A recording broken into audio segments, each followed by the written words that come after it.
right. It looks like we have a quorum, so we can go ahead and get started. All right. We have a lot of good things to talk about. We had a board meeting yesterday. We had the release on Thursday of last week, and a whole host of other things to chat about. So let's get rocking. As usual, I love to begin with the technical updates. So Meta, what have you got for us? Oh, I've got some good news. So we released Node 2.1 last week. We released the storage layer, RSpace 0.1. That's available in Sonatype.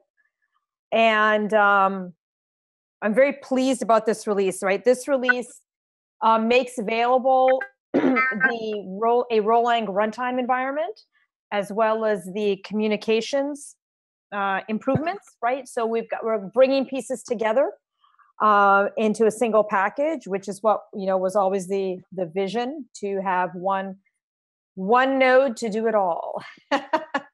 So the initial birth of that was Node 2.1. We have set a release date for Node.3 that is going to be coming through on May 3rd. And I'm working on also specifying Node.4 and .5. So I'm trying to stay a minimum of 1 to 2 releases ahead of the team in terms of getting specificity around what we're going to be shipping. And so Node.03 is going to really be about a lot of production engineering features. And what that means is we had Node.2 running in 3 different modes, right? We had the communications mode, we had the evaluation mode, and then we had the REPL mode. And that's really not how we want the node to work in future, right? The node needs to run in a daemon mode, and we want an API that we can build a thin client on top of it, so people can interact with the interpreter and perform a whole bunch of functions, right? So Node.3 is going to be really about doing some of that production engineering work to make sure that the node is delightful for system engineers to use and monitor and manage. A lot of really important features that we want to kind of help build us a really strong foundation and base upon which we can add user-facing features. So that's what Node.3 is going to be about. We have some very juicy features that are also planned in Node.3 as well. So go ahead and check out that release page on our Confluence site.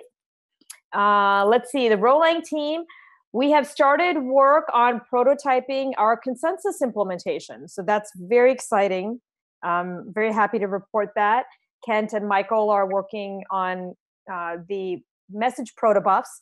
We've got an open pull request on that. They met with Pavel earlier in the week to understand what communications could offer them and what they could leverage. And they came up with an agreement on how they're going to collaborate on the work.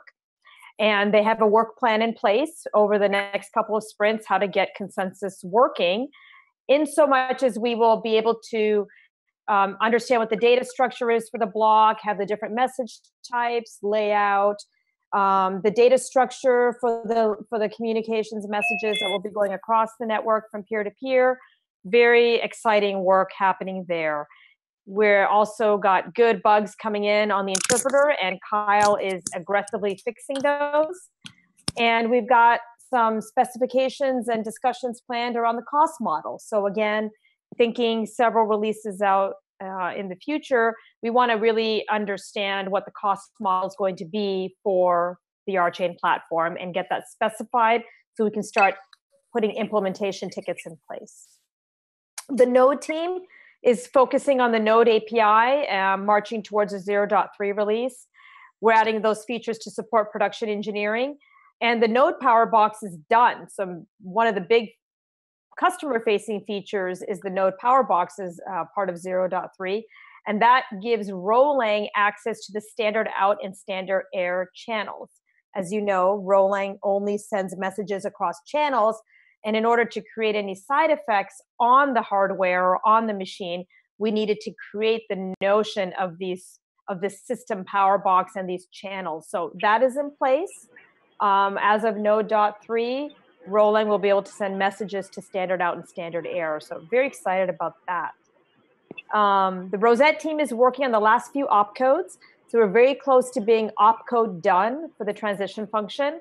We are working on building a human readable specification, and we are discovering requirements as part of that process. We found one around continuations, a continuation structure in Rosette and the mutable data structures.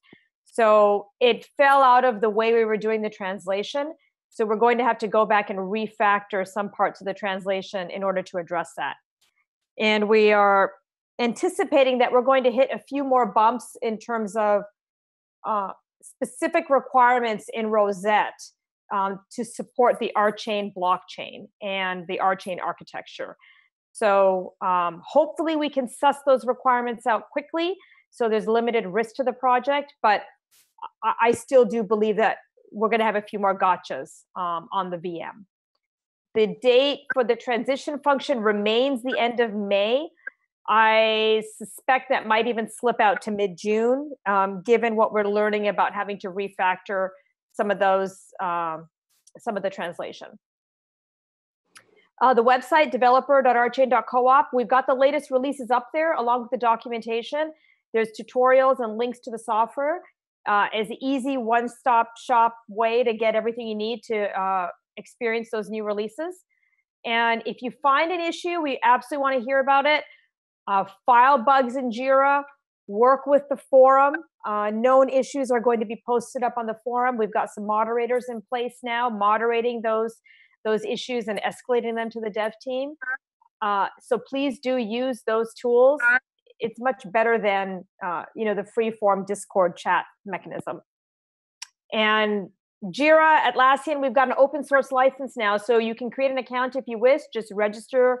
The easiest way is with your primary Google email, and you can do just single sign-on using Google account, and you'll get updates. You can watch pages, file issues, so you can interact with Jira very closely with as if you're a part of the dev team. So we welcome community members to sign up for updates and whatnot. So that's my update. I'll open it up for questions.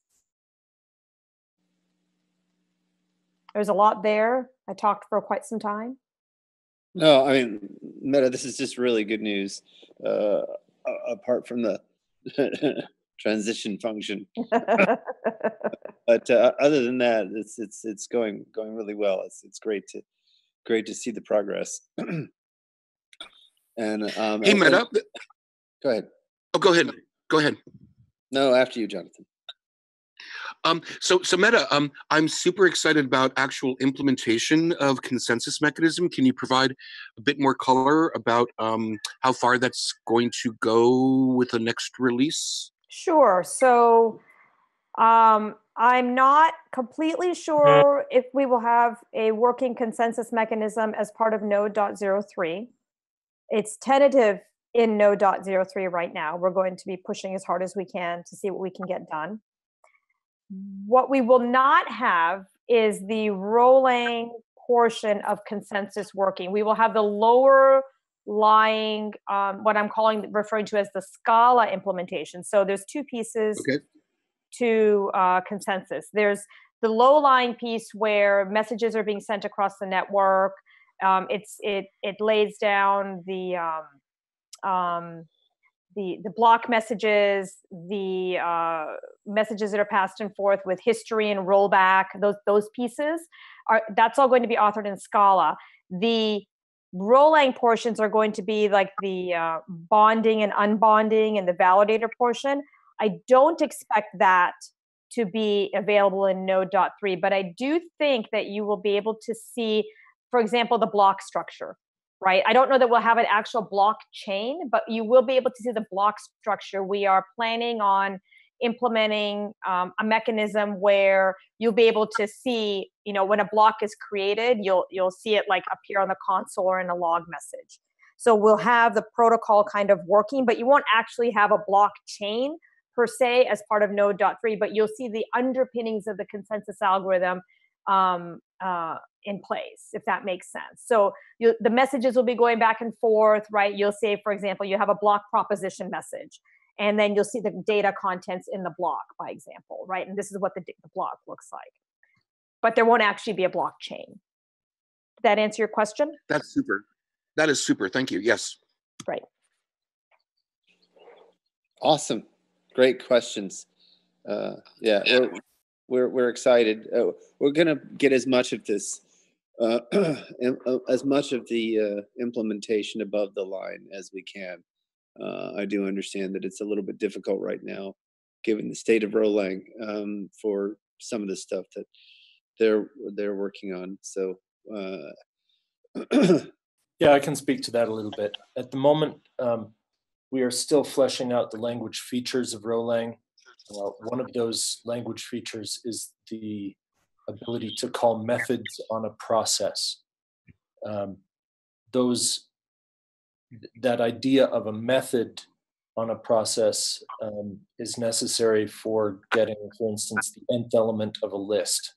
And without those very basic APIs available on the built-in data types, you're doing a whole lot of fighting with the language to try and work around these issues. So we're starting by implementing Casper in Scala, and then we'll work out the issues with the protocol without having to worry about fighting the language.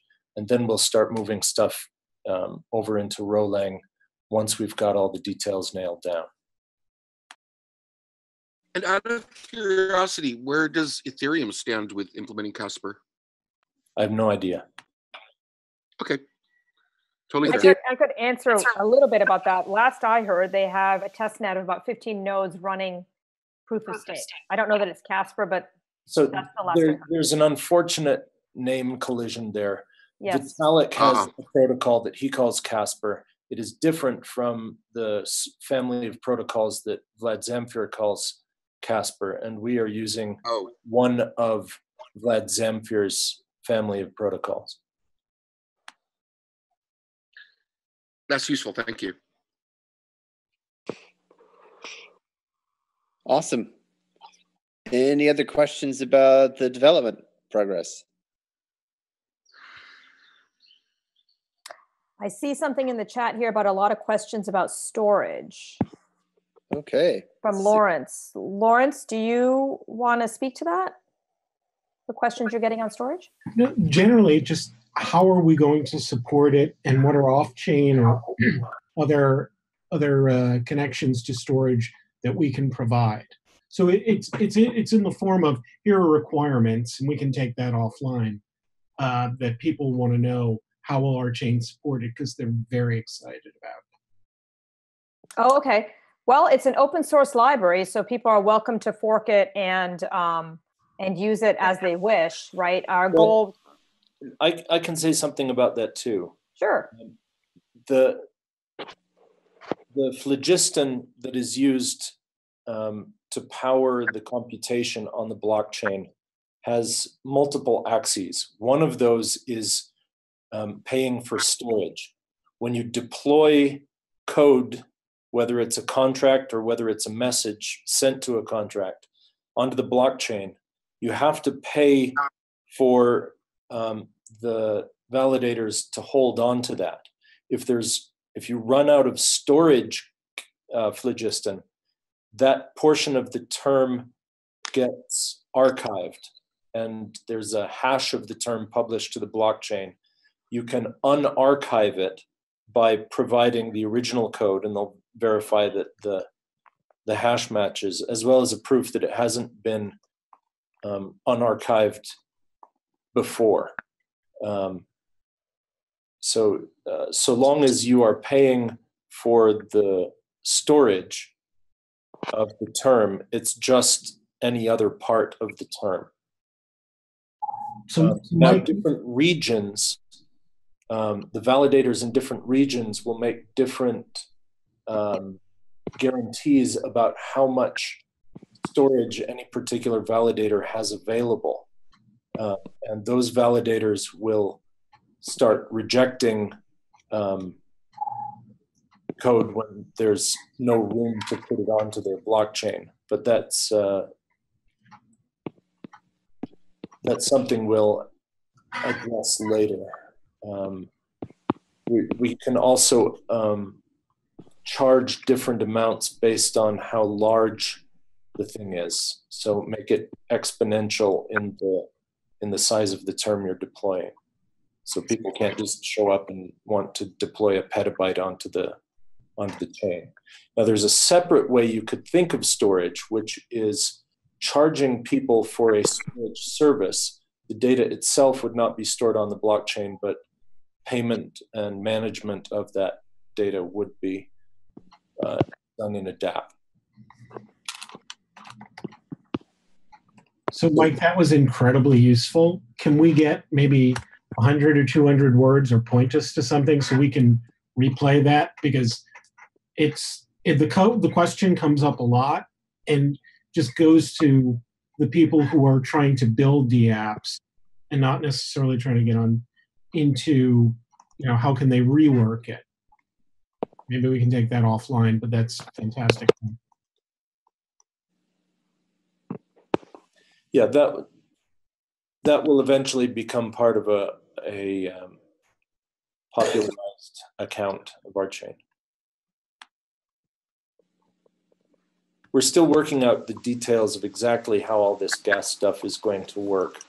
We've made a whole bunch of progress, but we want to finish working it out before we put anything out there to the public explaining it. And by the way, the whole rent idea is meant intentionally, which was part of what Mike was describing, is intentionally meant to dovetail with what's going on in Europe now, which effectively becomes right to forget. So where in Europe, there's a push to be able to pull down your personal data from online services if so desired, and the rent idea is intended to be able to support that business requirement and compliance requirement in Europe. Any other questions?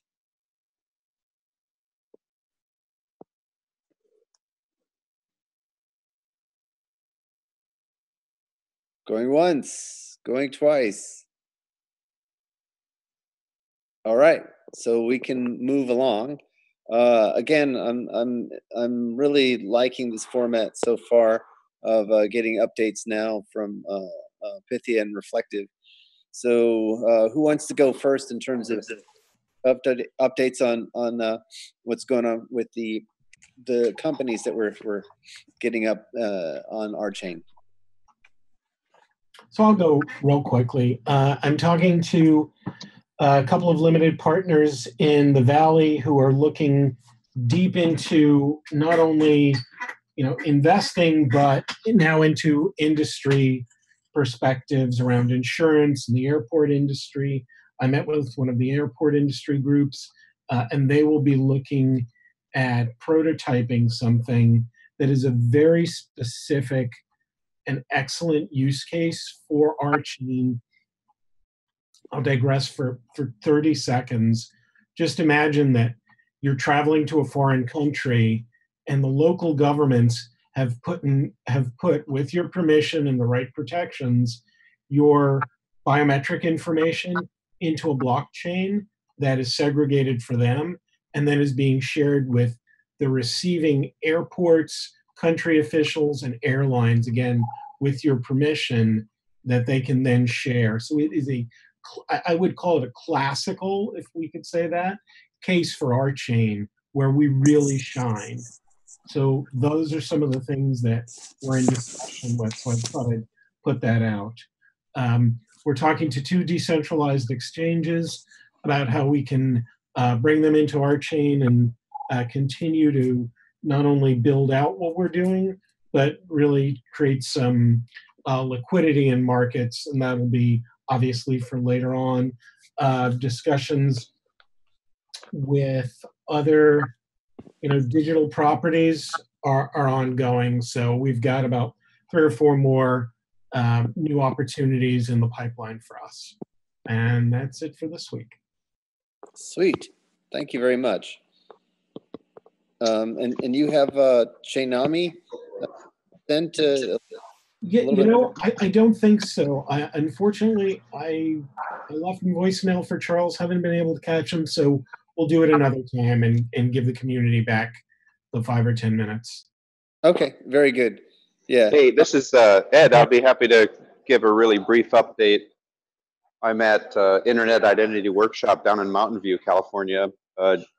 Jim Scarver's down here from the co-op, and a couple of individuals from our identity working group are also here. Some folks from New ID, Trusted Key, Chris Bosfolo from Life ID yesterday, Drummond Reed from Sovereign, and a lot of others, of course. This is the 26th meeting of the Internet Identity Workshop, the second one I've been at.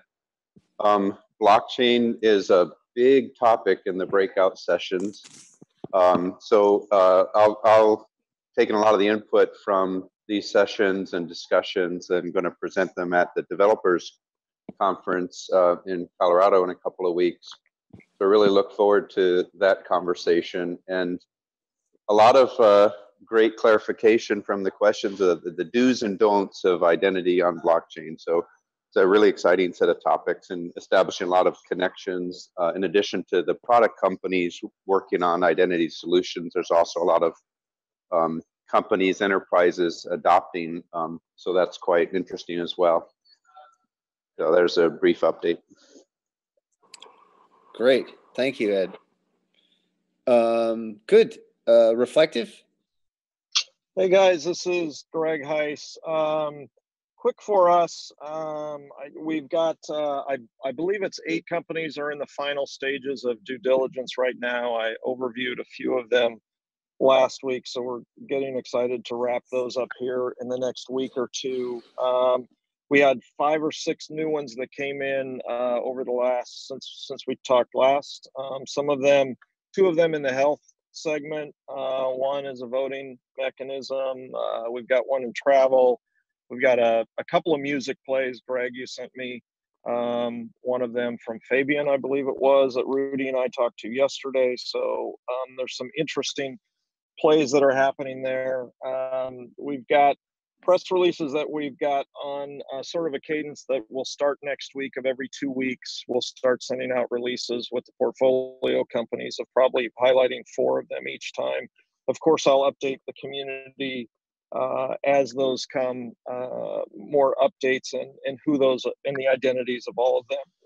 I'm pretty excited. I just got out of a meeting with the office space. I feel like I've been talking about this forever, but I'm certainly learning, as I said before, how construction works with commercial side of things. So we're still on pace. We're hoping to be in there in May, but it's going to be awesome. You guys are going to love it. I can't wait to have everybody there. So that's going great. For the developer conference, I believe we're between 32 and 35 developers we're going to be sending. So I'm going to put a summary together of, and I think they represent probably 15 to 20 different companies. I'm going to put a summary together of each one of a couple of lines. Nash, if you're on the call, I'm going to talk to you offline about that and make sure you get a summary of that so we can sort of have the developers that are there on Sunday and Monday before these guys come in, sort of get a preview of what it is. I would also love to be able to get in front of you before they come, just to give you a 10-minute overview on what they're looking for and how they're talking. But again, I'll talk with Nash about that. So that's super positive. Everybody's really excited to come, and we've got some coming internationally as well. So we're excited about that. One thing that continues to happen is the evangelizing that the team is doing. It's nice to have, there's 8 of us total now on the team to sort of be the disciples for RChain out there and everywhere we go. Whether it's with VCs, I've met with 3 or 4 of them just this week. Steve and David and Shahan met with a couple of them last week down in the Valley as well. The institutions, and then we're doing a lot of education with the companies that are coming through their legal side. So these are some of the biggest firms that are out there. So like the Wilson Sonsini's of the world. I know David spent about an hour and a half with one of them regarding one of our deals yesterday, explaining to them the security side versus the asset side, utility, all the things that we've heard him talk about forever. So just a shout out to him and the value that we have for him sort of being out there preaching this to all these other legal entities so that they can get up to speed, because their immediate response is everything's a security. Forget it. It's easier. We're just going to call everything a security, when that is not the case. And we constantly have to be beating that drum. So I'm happy that we're doing that as well from the legal standpoint. The deal day that we've been talking about, John West and I are working really tight together on our team on that one. We're hoping to push something out. June is what we're hoping the first one will be. So we'll have more details on that. And for those of you that haven't been on the calls to know, that's where we're involving the whole RChain community to sort of bring deals forward, sit in on the due diligence, participate in investment if they want to, and fund deals at the end of the day. And hopefully we can line up a nice sort of roster of deals to look at. And lastly, we're working with a company out in New York called Futurism for marketing and creating some really cool video vignette pieces. There's 6 or 7 of them that they're doing for us. They're actually going to be at the developer conference because all of us will be there. Some of you haven't heard about it yet. Some of you will be on camera that we probably haven't talked to you yet, but you will be on camera, just so you'll know. So get ready for that. Nash and Greg and Mike and some of the others that are on this call. We'll be passing that around, but you'll see them shooting and doing different marketing slots for RChain as a whole, and of course some for Reflective. So there's no questions there. That's all I've got for this week's summary. Hey guys, John West here. Just to piggyback on one thing, the point that Greg was making about David and whether tokens are securities or not is it's not just cookie cutter black and white, and there are some things that are clearly protocol tokens and things like that.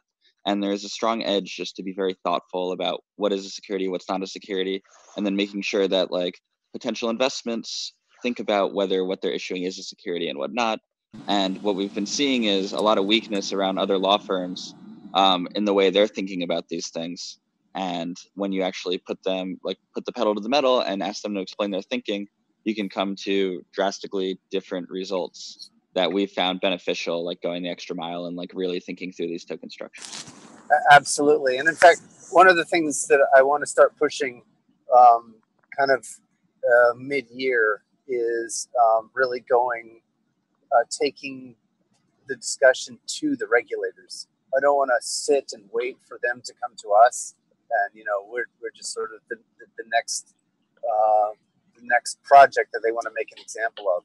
I want to take the conversation to the regulators and essentially pick the regulators that we want to be involved, and I think that's going to be good for us.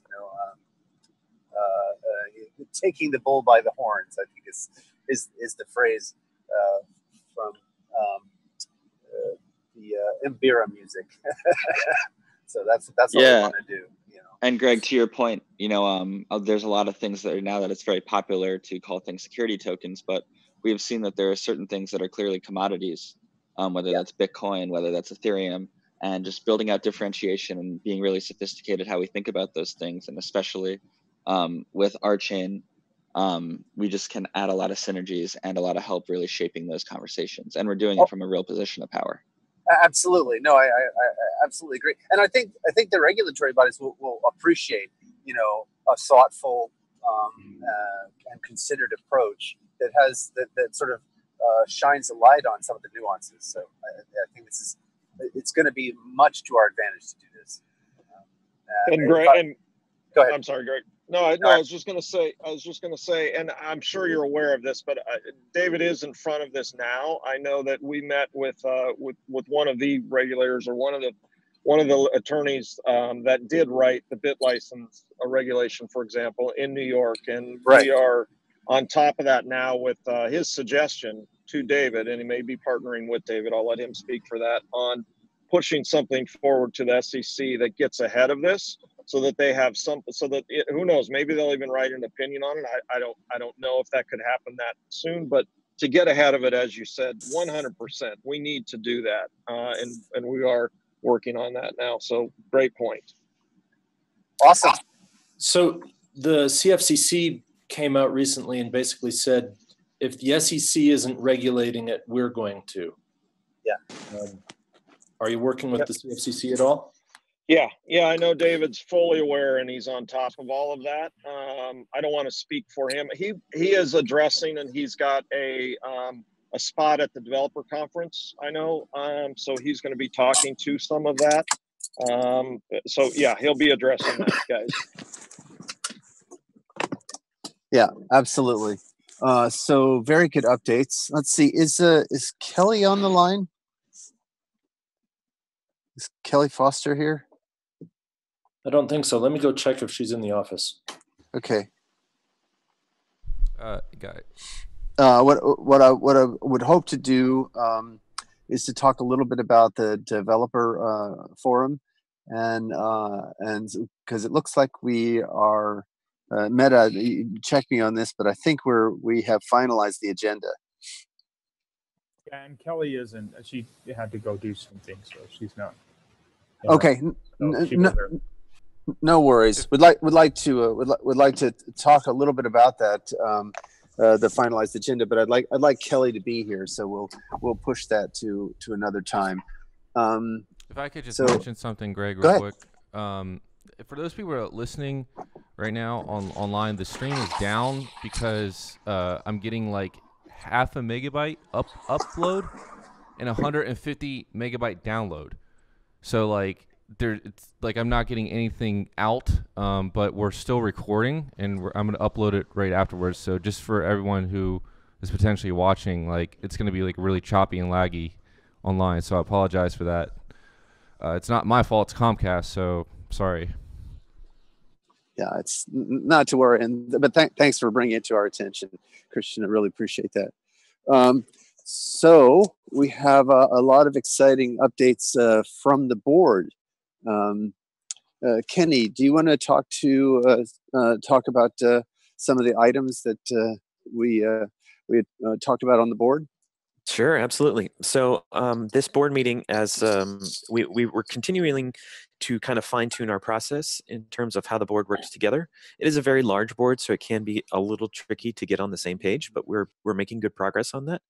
So operationally, just to give the community some heads up, we do have better documentation now of what happens in board meetings, because we've had issues in the past where, we didn't quite remember what happened, and that caused a bit of confusion that I think most people are well aware of, but I think we've addressed that quite clearly. And in terms of what happened yesterday, there were two things that we voted on. One being the purchase of office space here in West Seattle, of which it's a residential home. It's a fairly large home. It's a 5-bedroom. I think something like 3,000 square feet, maybe a bit more than that. So it has lots of common areas for collaboration and workspace, whiteboarding places. Downstairs, there's also a room that's kind of more for lots of wall space, so that you can put the classic sticky notes up on the walls and all that kind of stuff. So we'll have private offices in there. We'll have public offices, and we'll also have a few places for where crypto nomads can come and stay for a defined period of time. We're still going to need to work out what the rules are going to be for overnight stays, but most likely where we're going to be headed is we'll have some kind of house manager or office manager, which is a very typical position for any company or any cooperative for that matter. And that person will be in charge of scheduling for rules and things like how we're going to run this office. So it will be kind of like a mixture of a short-term Airbnb for crypto nomads and office space for RChain. So I think there's going to be a lot of collaboration. In fact, I already know 2 crypto nomads that are going to be here in a few weeks that have expressed interest in wanting to stay. So this would be the MetaMask team, Frankie, and also her boyfriend Dominic, who is the lead on the Secure Scuttlebutt projects. They're going to be coming through town, and they need a place to stay. So I'm going to reach out to them and see if that's possible. It might not be this time around. If not, then I'll either put them up or find them an Airbnb around town. But this is going to be a really great place for collaboration. We're going to attract a lot of great talent, a lot of mind share, I think, here. Also, it's going to be a great place to just work. Like right now, I'm literally in my house. So It'll be very close, but we also have the great offices in Pioneer Square. So then when we need more formal spaces, we can absolutely do that. So I think it's going to be a really great, really great space for us. There was one other thing, Greg, that we voted on specifically. I think it was, it was the 501c12 standing.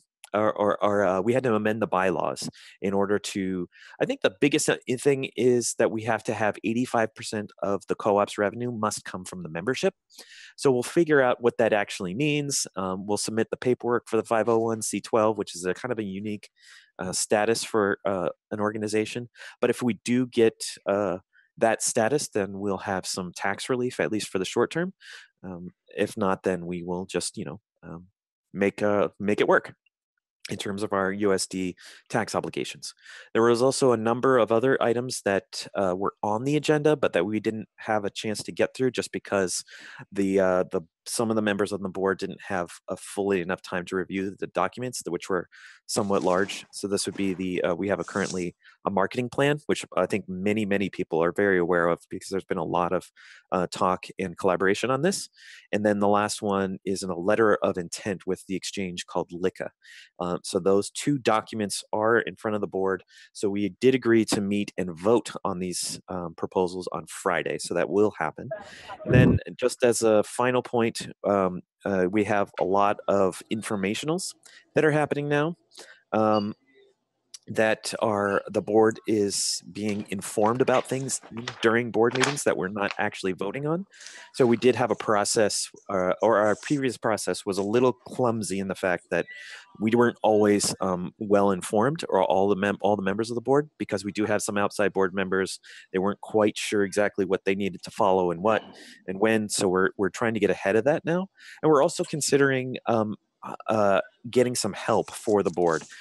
In a couple of respects. One, for scheduling, because there's a lot of schedules to coordinate, and two, for just communication and documentation.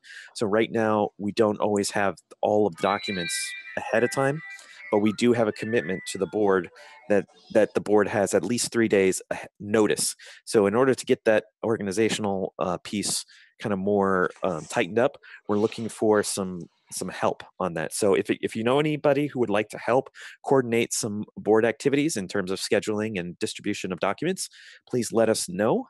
We'd be happy to chat with those people and help get our board running like a well-oiled machine. Any other questions about the board? Yeah, Kenny, there was Ian. There was one other item. Sorry, before we take questions, there was another item that got pushed to Friday. I think people remember the presentation by H3 Uni, and then later the presentation that Ian Kendrick did at the last Sunday brunch of the Governance Forum. And sorry about that. So they've come back with a proposal for a session and development of some of the ideas that were presented there. That will also be in the Friday session as well. Take note, board members, take note. I think we're also releasing last month's board minutes. Is that right, Kenny? Yeah. So actually the very first thing we did is resolve to we had to do a resolution because one of the board members still hadn't had the opportunity to sign the document.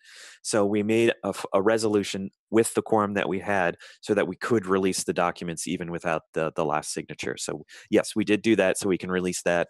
And as soon as the board minutes are compiled for what happened yesterday, we can get those out, but we probably will need to, it probably might not be a bad idea to get past Friday so we can just publish them all at once. But yeah, you're right, Ian. We did adopt a resolution. Yep, absolutely. And I think, Greg, another item was the sponsoring the event for more Primavera for Burning Man. That's exactly right. So we also we approved sponsoring Primavera's installation at Burning Man. So that's underway as well. Primavera was delighted when I gave her the news last night.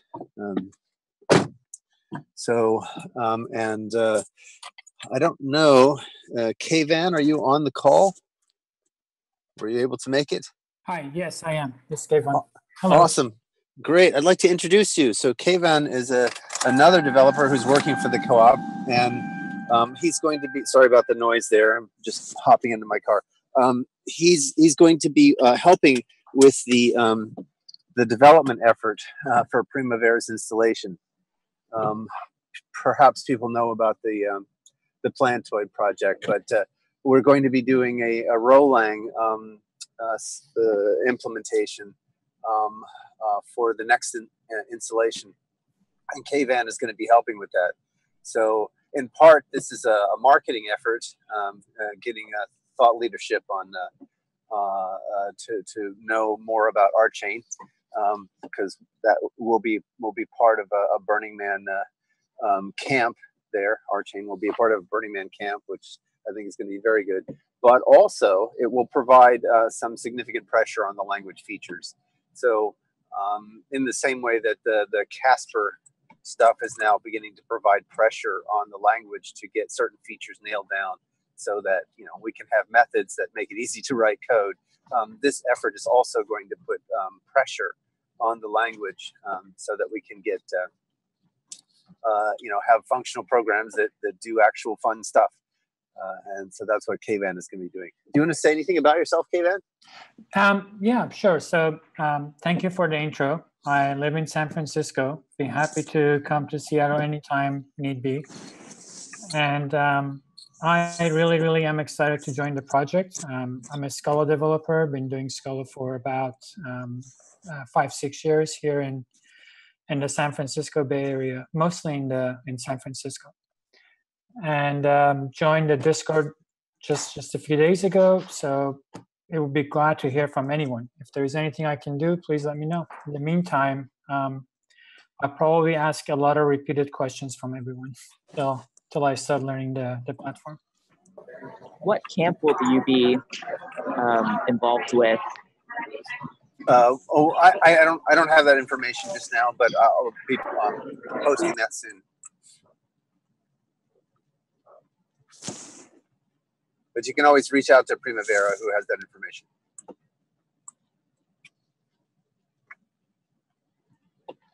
All right. Any more questions or comments about the board meeting and the board resolutions?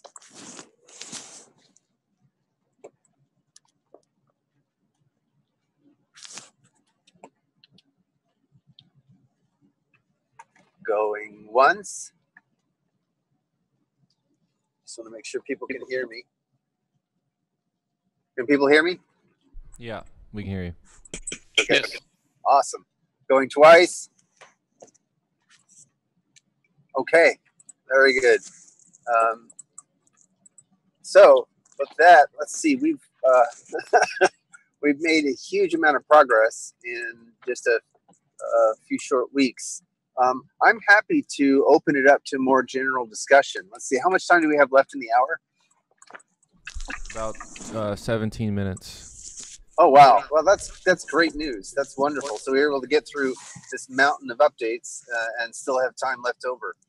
So is there any more discussion that people want to have? I mean, I feel like it's always good to leave a little bit of space or more than a little bit of space sometimes for discussion. There is one item, even as I'm talking, that I forgot to mention. We've hired a consultant in Berlin, and that's another item that's on the board. Her name is Ella. I don't have her last name right on my fingertips, but Ella and I had a good conversation on Friday of last week, and Ella and Peter Harris and I had a good discussion. And Ella is going to be working with Tim Bansimer, who's I think many people met at the governance forum. So they're going to be working on the setting up the German cooperative, and we've kind of gone through some of the jurisdictional discussions so far around whether we want it to be a European co-op or a German co-op. What's the right jurisdiction there? And we're also beginning to look at the space. in Berlin for the shared space that we're going to have for the German co-op and for Resonate, and hopefully also seats available for DApp Hub and Ethereum. That's that is well underway currently. And if people have any questions about that, that's also something that we want to we'll be having more information about. But you know, now would be a time to talk about that.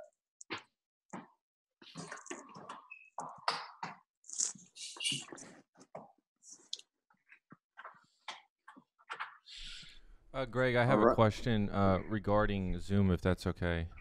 Yeah, sure, go for it. So someone asked in the chat, because there's obviously a huge delay today in the stream. They asked me if it's okay to post the Zoom chat. Now, to my knowledge, this has not been done before. Like every single broadcast we do, like I have records of all the chat logs. And so it's like, is that like possible to do? Are people comfortable with that?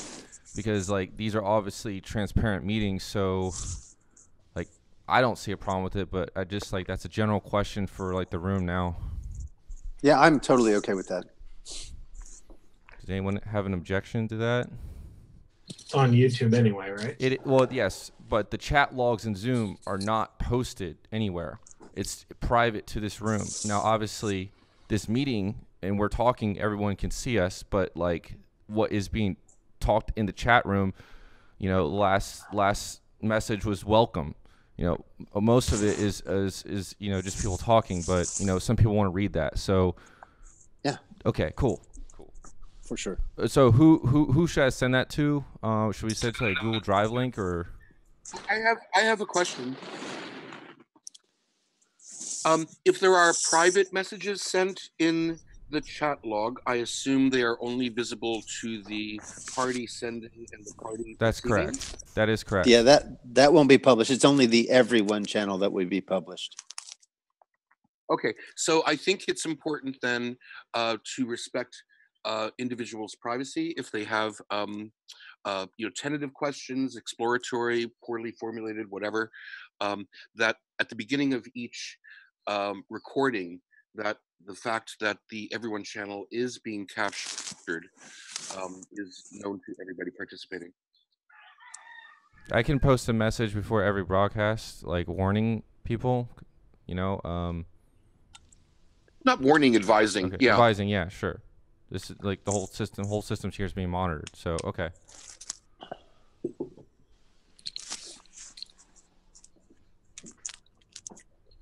Good. I always assumed that somebody had the chat window open while it was being recorded, so it would just be in the video. It looks really like tacky if you do that. It could be done, but it's just. I'm not saying it should be done that way. It was just my assumption. So anything written there would be made public. Yeah. Right. I prefer just on aesthetics just to post the entire log in text file format to a Google Drive and then link that file underneath the YouTube description of every single video we do. That would be. I think that sounds fine. Cool. That seems very reasonable. Yeah. All right. Cool. Yes. Awesome. Okay. Is it possible that we're going to yield back some time here? Is there any other discussion that we want to have today? Yeah, Greg. I'd like to loop back to a question I had, I think way back in December or early January, yes, about balancing of the RChain kitty in terms of crypto and US dollars. Yes. What's the current thinking or plans? Is this something John West, for example, might be involved in? Yes, that's correct. Yes, so there's a board resolution that dates back to several months ago. I can't remember. I think it was late fall, where we agreed 66% crypto, 33% US dollars, and we've had a lot on our plate, but we finally got the exchange mechanisms in place. For example, yesterday we were able to move a fairly sizable chunk in just a few short minutes. Kenny was responsible for getting that done. And so we're slowly but surely moving into compliance with the board resolution. And it can be a lot faster now. Yeah. Awesome. And the US dollar denominated, is that actually in US dollars or Tether or what? No, it's actually in US dollars. Okay. Yeah. Great, thank you. No, thank you. I really appreciate it. Those are the kinds of things we need to keep an eye on. Kate, are you on the call? Hi, yes, I'm here. Oh, awesome. So I think also Kate is going to be putting together updated versions of the books for review for the board members. And so we'll have enough data that in a few hangouts from now, we should be able to give a good presentation to the community of the state of the books. So we'll be doing that. Are you comfortable giving a presentation in a couple of weeks or so? Yeah, I think that sounds fair. Awesome. Very good. That'd be really good. So hopefully that will give a lot more details to your, so you can see how far off we are from compliance with the board resolution and the rate at which we can achieve compliance with that, and also the tax status and other things. Actually, Kate has scheduled, it looks like we've got advice from 2 different firms regarding our tax filing status for 2017. Kate, you want to give us just a quick sense of what's going on there? Yeah, sure. We're getting ready to file our 2017 tax filing. We're going to proceed with, or we're advised to proceed with filing as a for-profit entity, as a cooperative corporation. There's not going to be any tax owed because we're going to defer revenue for 1 year. So we have that option for 2017. We're working with our CPA to get the filing completed in the next couple of weeks, certainly before the April 17th tax deadline. And yeah, that's what we're looking at for 2017. Going forward in 2018, as we mentioned earlier, we're going to move to file as a 501c12 cooperative entity. So that application is due to the IRS we're going to work on that application in the next couple of months after this upcoming tax season is over. Awesome. Thank you for that update. I really appreciate it. You're welcome. Any questions from the community about the 501c12 filing or our tax status? I have a question. Yes. What happens if substantial income flows to the co-op from Reflective or another venture arm exceeding the 15% that is allowed under that 501c12 status? So far, we're protected because Reflective and every other person that they're bringing on board are members of the co-op. So it remains under the 501c12, but it's a good question.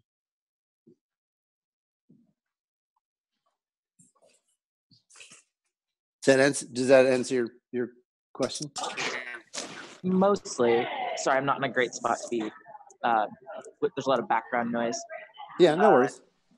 I guess I'm just still not entirely sure, since Reflective is actually a company. But I assume that you guys have sorted that one out. So yes, Yeah. it does answer the question for the moment. Okay, cool. Yeah, and if you have any further questions along those lines, please don't hesitate. I mean, as usual, we're making this stuff up as we go along, right? So we need all the help and guidance that we can get. And so if there are any questions about organizations versus individuals as members of the co-op, it's something that we've deliberated on quite a bit. But so far, this is kind of where we've landed. So, am I to infer correctly that any parties that we bring on board should, as organizations and as individuals in those organizations, become co-op members to afford best taxation considerations? For sure, yeah. We want to make we definitely want to make parties that where we might have some kind of exchange or revenue realization be cooperative members. That's right. And so does that so let's say it's an organization with N people. Does simply one representative of N need to be a co-op member, or do all N need to be member? From the perspective of voting, if the organization is joining, then it's the organization that joins, and the organization gets the vote. So it doesn't really, they get to choose how they want to be represented in terms of physical presence. Otherwise, if they're not joining as an organization, then human beings are free to assemble, right? So they can join as they want. However, of course, there's this gray area where we have an organization that might have some strange relationship with the co-op, and their members join, and then they vote as a block. And we've already kind of gone down the path of considering that, and we have some thoughts on that. And if we get to that point, then there are protections that we can put into place. Okay, that'd be great if those guidelines could be articulated as all of us bring other parties into the family. Of course, absolutely, yeah, for sure. Good. Any other questions, comments? The floor is open. Love to hear any other thoughts. This is Dominique. Just want to update. We had a great RChain meetup last night in Bellevue, in Seattle area, and people liked the RChain and architecture what we talked. And Kent was one of the speakers last night, and people appreciated it and lasted more than an hour and good question answer sessions. Oh, very good. And if any other community member they are having meetups, if they want to update, we would appreciate that. Great. And if you guys are local, then please join us. We have our meetup on every month on first Tuesday in Bellevue, WeWork area, and join from meetup.com and then join RChain Seattle meetup group. Excellent. That's good news.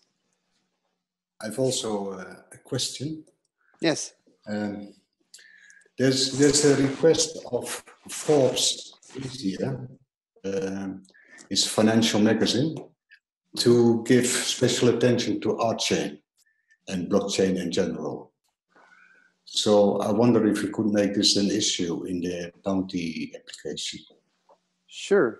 I mean, Forbes should just come to the cooperative and like one of us can do the interview, or many of us can do the interview. Well, it's a paper, so it's a magazine. So they want written articles. Oh. So the way Forbes works, if I remember, is like it's based off editorial. So you submit to them, correct? And then they decide if they're going to publish. Is that how Forbes works? I'm pretty sure that's how their model is. Yeah. Yeah. That's correct. Yeah. Sure. Well, actually, there's two tiers with Forbes. One tier is the editorial board of the magazine proper, but anybody can become a Forbes contributor. And consequently, there have been some extraordinarily left-leaning things posted on Forbes.com that have nothing to do with the editorial purview or leanings of Forbes, the magazine proper. Right. Okay, great. So good idea. Plug it into the bounty system. It's a good idea.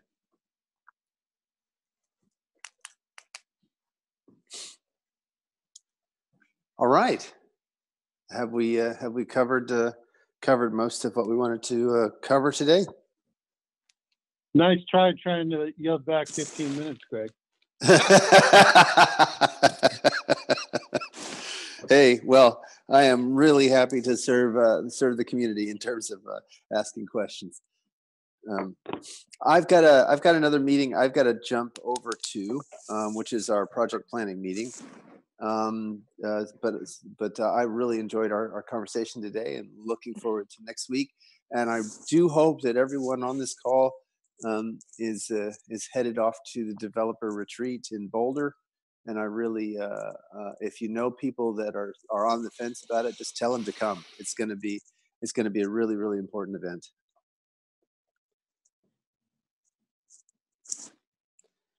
Okay, I will see you guys on the other side. Ciao, ciao. See you guys later. Bye.